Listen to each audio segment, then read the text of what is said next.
In the epic story of World War II, we remember the helmet, the rifle, the tank.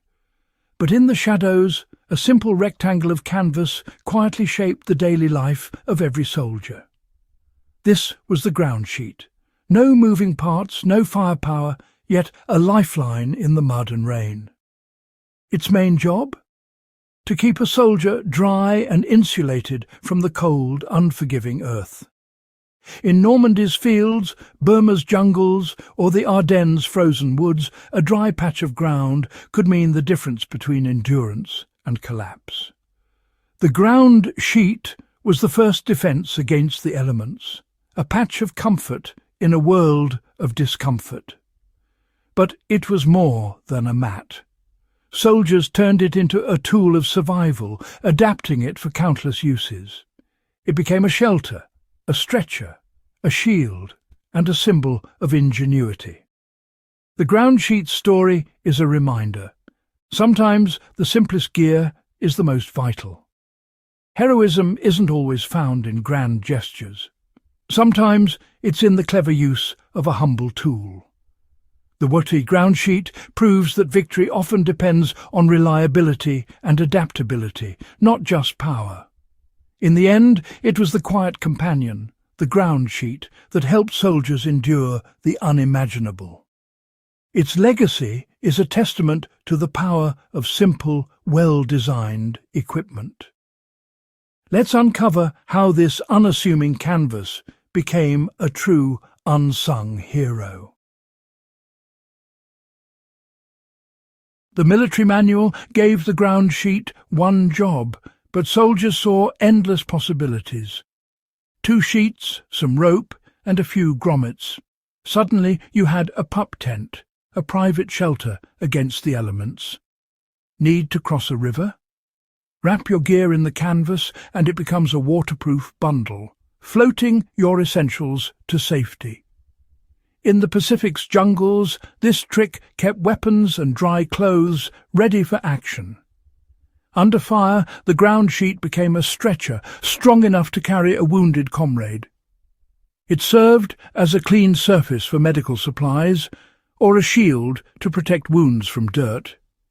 Raincoat, foraging bag, water collector, signal flag, windbreak, or even a makeshift table. The uses were limited only by imagination. Each adaptation was a small victory over hardship. The ground sheet wasn't just gear, it was a partner in survival. Soldiers' creativity turned a simple canvas into a lifeline. In war, versatility is everything. The ground sheet delivered again and again. In war, gear failure isn't an inconvenience. It's a threat to survival. The ground sheet was built for punishment, dragged through mud, scraped on rocks, battered by weather. Unlike today's ultralight gear, which often sacrifices strength for weight, the WWII ground sheet was intentionally overbuilt. Soldiers couldn't order replacements or find a gear shop. Their equipment had to last campaign after campaign. A torn ground sheet meant a wet bed, a sleepless night, and a weakened body. Quartermasters knew this, so they demanded resilience over lightness. The extra pound of canvas was a small price for reliability. It was designed for the worst-case scenario, not the best. This philosophy, build for failure, not just convenience, is a lesson modern gear often forgets. In the field, durability is the ultimate insurance policy. The ground sheet was proof that toughness saves lives. The ground sheet's strength was no accident. It was engineered for survival. Made from dense duck canvas, its tight weave resisted tears and punctures. After weaving, the canvas was treated with waterproofing agents. First natural oils, then advanced chemicals, bonding with the fibres to fight rot and mildew. Soldiers could pack it away wet and it wouldn't decay. Edges were double-folded and reinforced with brass or steel grommets that held under tension. Every detail, from colour to size, was chosen for camouflage and practicality. The stiff, waxy feel was a badge of its protective power. This was simple technology, perfected for a life-or-death purpose. The ground sheet was true armour against the elements. The real test came in the field, where soldiers pushed the ground sheet to its limits.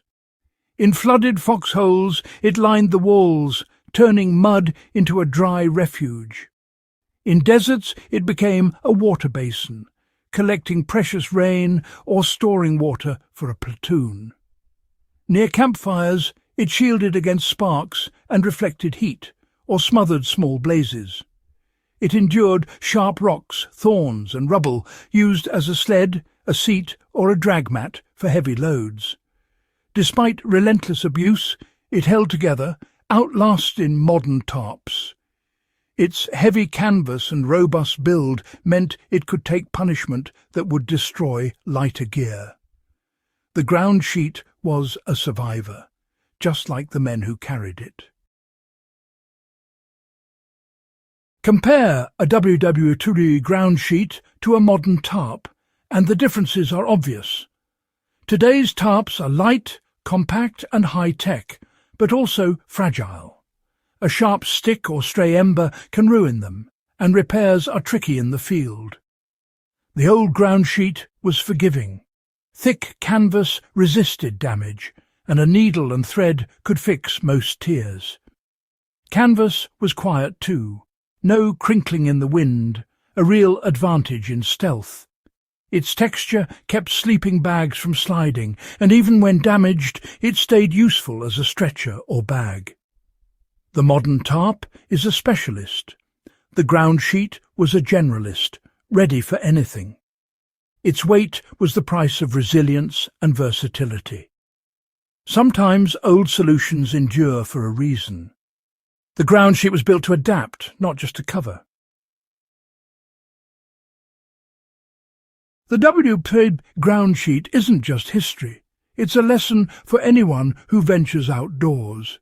Think beyond an item's intended use.